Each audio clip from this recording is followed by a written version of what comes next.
Good day mga Lods, so marami na naman tayong PBA updates. Unahin natin itong good news kay Scottie Thompson, makakabalik na sa Barangay Ginebra at Gilas, Pilipinas.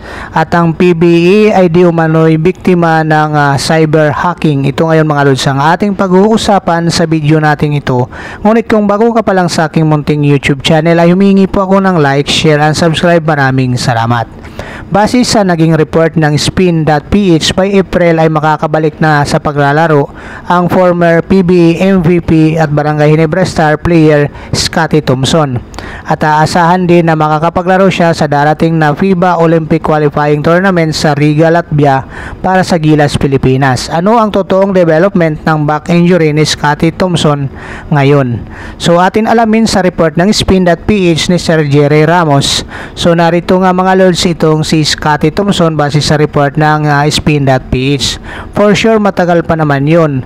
Ayon nga dito sa reply ni Scottie Thompson nung tinanong nga siya sa possibility na makakapaglaro siya sa FIBA qualifier sa Paris para sa Paris Olympics. So ngayon nga mga Lord, sabi pa nga niya, tinatrust ko naman yung mga trainers namin, sila talaga yung nakakaalam. For now, wino-workout ko yung way ko para makabalik agad. So ayun nga mismo dito kay Scottie Thompson, kung ang pag-uusapan ay ang FIBA Olympic Qualifiers, so medyo matagal-tagal pa naman yon. So expected nga dito mga Lods na makakapaglaro itong si Scottie Thompson. Dahil ang Olympic Qualifying Tournaments 2024 nagaganapin sa Riga, Latvia ay sa July 2 to 7, 2024 pa. Makakaharap nga ng Gilas, Pilipinas. Sa Group A ang Georgia at ang host team na Latvia. So ang Latvia nga mga Lords ay malakas na team ito dahil kung pagbabasihan natin ang FIBA World Ranking nito, nasa number 6 itong kupunan na to, itong bansang Latvia. Samantala itong Georgia naman mga Lords ay nasa number 23 ito sa FIBA World Ranking. Kaya malakas na kupunan din itong Georgia. Samantala ang Gilas, Pilipinas ay nasa FIBA World Ranking number 37. So ito inaasahan na magandang magtulong nitong si Scottie Thompson para dito sa Gilas, Pilipinas at sa kanyang kupunan na Barangay Ginebra, San Miguel, kung sakasakaling nga mabibigyan na ito ng clearance ng kanyang mga therapist at doctors na makabalik nga sa paglalaro. So asahan natin na itong si Scottie Thompson ay bibigyan ng limitadong minuto dahil sa nagpapagaling pa nga ito. So ang magandang balita nga lang nitong mga Lods ay makakatulong na itong si Scottie Thompson sa kanyang kupunan na Barangay Ginebra, San Miguel at makakatulong din ito para sa Gilas, Pilipinas para sa Olympic Qualifying Tournaments, para sa preparation para sa makapasok tayo sa Paris Olympics. So ito nga mga Lods, sa atin alamin dito mo rin ang itong patungkol dito sa naging injury ni former PBA MVP Scottie Thompson, ano ang kanyang assessment sa sarili niya at ang timetable na by April makakabalik na siya. Ano ang aasahan natin at ang mga fans sa pagbabalik niya at ang kondisyon ng kanyang back injury.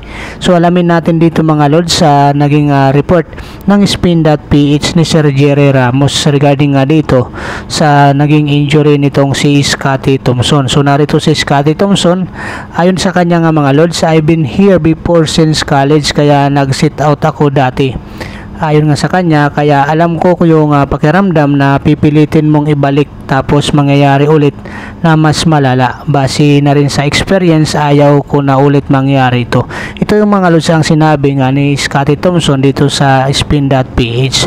So tama naman itong si Scottie Thompson nga mga Lods. So kung sakaling hindi pa nga siya 100%, so hindi nga niya ito pipilitin dahil mas malala naman kung mababainat nga itong kanyang injury. So mas maganda dahan-dahanin din itong si Scottie Thompson ng kanyang kupunan na Barangay Ginebra, San Miguel para na rin sa Gilas, Pilipinas din makatulong itong si Scottie Thompson sa darating na FIBA Olympic Qualifying Tournaments dahil ang presensya ni Scottie Thompson ay malaking bagay nga para sa Gilas, Pilipinas. So dito naman tayo mga Lods sa pangalawang PBA updates natin. Sa katatapos lang na PBA All-Star na ginanap sa City of Smile, Bacolod, bago ang yearly event na ito ay nagkaroon muna ng botohan ng mga fans para sa mga players na gusto natin mapanood sa All-Star festivities. Kasama dito ang Rookie Sophomore Junior Games. Sa isa rin siguro sa nagulat kayo dito at nagtaka kung saan sa RSG balloting nanguna si Converge player Kate Saldivar.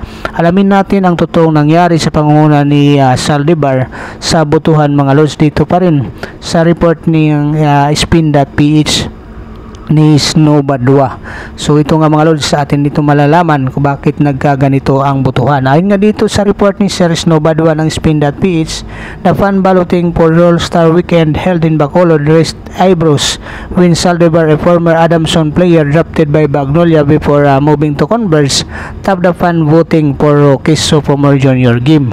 So hindi nga inaasahan kasi hindi nga masyadong kilala itong si Keith Saldivar.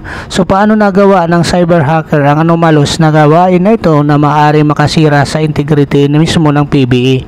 Atin alamin sa report ng Spin.ph pa rin itong si Sir Snow Badwa regarding nga dito nga mga lods, dahil hindi ito basta-bastang issue nga mga lods, dahil malaki ang nagiging impact nito. So ayon nga dito sa naging interview ni Sir Snow Badwa sa unknown cyber hacker, dinisable niya yung cookies nila na yun kasi ang security nila para i-block ang account mo na makaboto ulit. So makikita mo vulnerable talaga ayon dito sa hacker.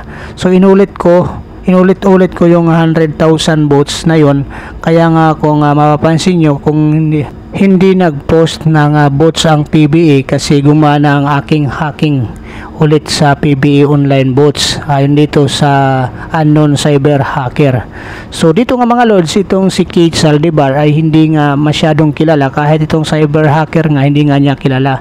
Kaya dito ginusto nga niya itong si Keith Saldivar ang kanyang ibuto para manguna nga. So itong si Keith Saldivar nga ay nakapaglaro lamang para sa Converge Fiber Research ng 2 games, kaya hindi nga ito masyadong expose para dito sa PBA.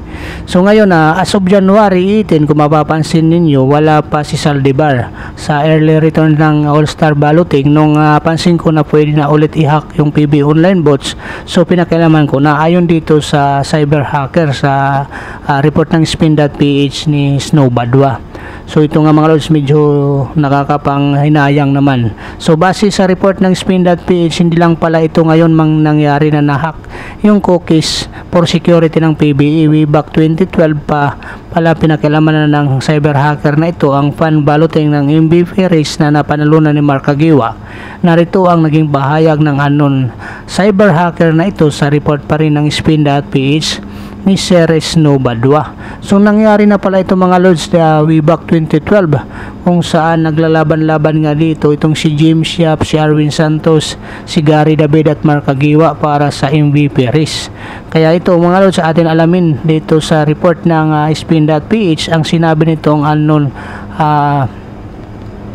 cyber hacker. So 5,000 votes ang ginawa ko noon sa click sa 2012 ko ginawa yun. Ayan, nakita na yung voting actual. Nilagyan ko yung iba para hindi mahalata. 3 million ang inabot ng votes ni Kagiwa noon ayon dito sa cyber hacker. So dito nga pala mga lods, hindi rin ito alam ni Mark Agiwa ang nangyari dito. So fan favorite nga lang itong cyber hacker ni Mark Agiwa, kaya si Mark Agiwa ang kanyang ibinuto dito mga lods ng ayun nga sa kanya, sinit up nga niya ito na bumuto ng isang pindot nga lang, maabot nga ng 100,000 ang kanyang votes agad dito bawat pindot. So dito nga napanalunan nga ni Mark Agiwa, pero base dito sa naging report pa rin mga lods, but he expressed the hope that with the expose, the PBA will learn to value cybersecurity, especially since it was been using its official page to conduct online voting for important events for the past. Dapat matuto sila sa pahalagahan ito. Ang cybersecurity kasi hindi lang yan ang pwedeng mangyari sa kanila ayon dito sa unknown cyber hacker. So maraming salamat mga lods. I-comment nyo lang dyan sa baba ang inyong mga komento at suggestion regarding dito sa ating PBA updates. God bless you all. Bye bye.